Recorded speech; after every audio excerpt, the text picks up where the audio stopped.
Experience കൊള്ളാം. ഒരു comedy ഉണ്ട്, റൊമാൻസ് ഉണ്ട്, കുറച്ച് ഹൊററും ഉണ്ട്. അഭിപ്രായം നല്ല പടം. ആ കഥ നല്ല രീതിയിൽ ചെയ്തിട്ടുണ്ട്, നന്നായിട്ടുണ്ട്. ആ ഹൊററൊക്കെ ബാക്ക്ഗ്രൗണ്ട് മ്യൂസിക്കും കാര്യങ്ങളൊക്കെ എല്ലാം നന്നായിട്ടുണ്ട്.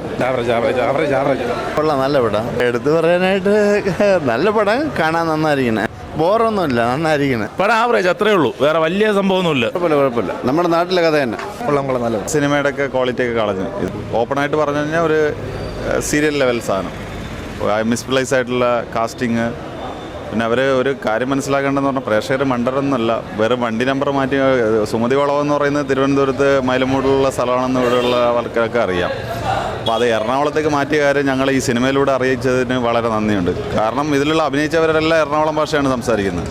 അത്രയെങ്കിലും ഒരു കാര്യമെങ്കിലും ഒരു സ്ക്രിപ്റ്റിലൊക്കെ ചെയ്യുന്ന ഒരു ചരിത്ര പ്രാധാന്യം അർഹിക്കുന്ന ഒരു സ്ഥലത്തിൻ്റെ പേരും വെച്ചിട്ട് ഒരു സിനിമ ഇറക്കുന്ന സമയത്ത് അങ്ങനെയുള്ള പരിപാടിയെങ്കിലും ചെയ്യേണ്ടേ ഇവർ? ഇല്ല, ഇത് സംഭവം എന്ന് പറഞ്ഞാൽ സുമതി വളവെന്ന് പറയുന്നത് ഈ ലോകത്തൊരു സുമതി വളവേ ഉള്ളൂ. അത് തിരുവനന്തപുരമാണ്, അല്ലേ? ആണ്. ഇല്ല, സംഭവം എന്ന് പറഞ്ഞാൽ ഒരു ആ പേരിനോട് ഒരു ഇത് പുലർത്താൻ വേണ്ടി കുറേ ഹൊററും കാര്യങ്ങളൊക്കെ കാണിച്ച് വെറും എന്താ പറയുക, ആ ഒരു വളവിൽ നിന്ന് എന്തൊക്കെയോ ഉദ്ദേശിച്ചിട്ടുണ്ട്. പക്ഷെ അത് വളരെ ഒരു പോകൃത്തിലാണ് സ്ക്രിപ്റ്റ് റൈറ്റർ ചെയ്തിരിക്കുന്നത്. കാരണം എന്ന് പറഞ്ഞാൽ സുമതി വളവ് അങ്ങനെയുള്ളൊരു ചരിത്ര പ്രാധാന്യം അർഹിക്കുന്ന ഒരു സ്ഥലത്തിൻ്റെ വരുന്ന സമയത്ത് അതിൻ്റെ കാസ്റ്റിങ്ങും ബാക്കിയുള്ള സംഭവങ്ങളും ഇവണ് അവർ സംസാരിക്കുന്നത്. ഒരു പഴയ കാലഘട്ടത്തിലെ സാധനം എന്ന് പറയുന്നത് ചെരുപ്പിലും വണ്ടി നമ്പറിലും മാത്രം കൊണ്ടുവന്നാൽ പോരാ, അവർ സംസാരിക്കുന്ന ഭാഷയുണ്ട്.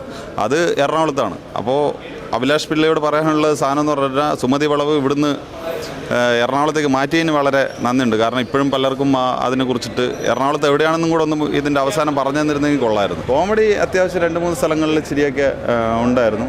പക്ഷെ അത് മാത്രമല്ലല്ലോ, ഒരു ഹൊറർ സബ്ജക്റ്റ് എന്നൊക്കെ പറയുന്ന സമയത്ത് അതിനോടുള്ള നീതി പുലർത്തിയിട്ടില്ല സിനിമ. ഒരു ശതമാനം പോലും നീതി പുലർത്തിയിട്ടില്ല. പ്രേക്ഷകരോട് പറയാനുള്ളത് അത് നിങ്ങൾ അപ്സ് ടു യു, നിങ്ങൾക്ക് വേണമെങ്കിൽ കാണാം, വേണ്ടെങ്കിൽ കാണണ്ട. ഒരു കാര്യം പറഞ്ഞുതരാം, ഈ സിനിമ കണ്ടു കഴിഞ്ഞാൽ പിന്നെ എല്ലാവർക്കും സുമതി വളവിലൂടെ പോവാം. ആ പേടിയൊന്ന് നശിക്കും. ഇപ്പോൾ ലോജിക്ക് ബേസായിട്ട് അധികം നമ്മൾ ശ്രദ്ധിക്കാതിരിക്കുക. കഥയും ആ ഒരു നമ്മളവരുടെ നാട്ടുകാരുമായിട്ട് കൂടെ വന്നു കഴിഞ്ഞാൽ വലിയ പ്രശ്നമില്ല, നമുക്കത് കണ്ടിരിക്കാം. കൊള്ളാം. എടുത്തു പറയാൻ അർജുൻ അശോകൻ എടുത്തു പറയാം. ഹൊറർ ഫസ്റ്റ് ഹാഫ് മാത്രമേ ഉള്ളൂ, സെക്കൻഡ് ഹാഫ് വേറെ കഥയാണ്. കോമഡി ഇടയ്ക്കിടയ്ക്ക് അത് ഒരു ചെറിയൊരു രീതി കൊണ്ടുപോകുന്നതാണ്, അത് വർക്കാവുന്നുണ്ട്. കോമഡി വർക്കായി. പടം അടിപൊളിയായിട്ടുണ്ട് കേട്ടോ. ലൈക്ക് ആ ഒരു ഫാൻറ്റസി ഹൊറർ സംഭവമാണെങ്കിലും ഹൊറർ ഉണ്ടോയെന്ന് ചോദിച്ചാൽ ഹൊറർ കൊടുക്കേണ്ട സ്ഥലത്തൊക്കെ പക്കയായിട്ട് കൊടുക്കും. Script hats off Abhilash Pillai. എനിക്ക് ആ സ്ക്രിപ്റ്റ് നമ്മൾ കേട്ടറിവേ ഉള്ളൂ സുമതി വളവെന്ന് പറയുന്നത്. പക്ഷേ ഇപ്പോൾ കണ്ട ആ ഒരു ഇതിൽ ആ ഒരു ഹൊറർ സംഭവങ്ങൾ മാത്രമല്ല, ആ ഒരു ഹ്യൂമർ പുള്ളിക്കാരൻ സ്ക്രിപ്റ്റിൽ കൊണ്ടുവന്നിട്ടുള്ള എല്ലാം വർക്കൗട്ട് ആയിട്ടുണ്ട്. എല്ലാം ഈച്ച് ആൻഡ് എലമെൻ്റ് എല്ലാം വർക്കൗട്ടാണ്. റിപ്പീറ്റഡ് വാച്ച് മൂവിയാണ്. എനിക്ക് പേഴ്സണലി അങ്ങനെ ഒന്നും ഫീൽ ആയില്ല. ഞാൻ ഭയങ്കര ത്രൂ ഔട്ട്ലി ഫുള്ള് എൻഗേജിങ് ആയിട്ട് ത്രില്ലിംഗ് ആയിട്ട് അടുത്തോടെ എന്താണ് സംഭവിക്കാൻ പോകണമെന്നുള്ളൊരു ഫാക്ടറിൽ കണ്ടുകൊണ്ടിരുന്ന പടമാണ്.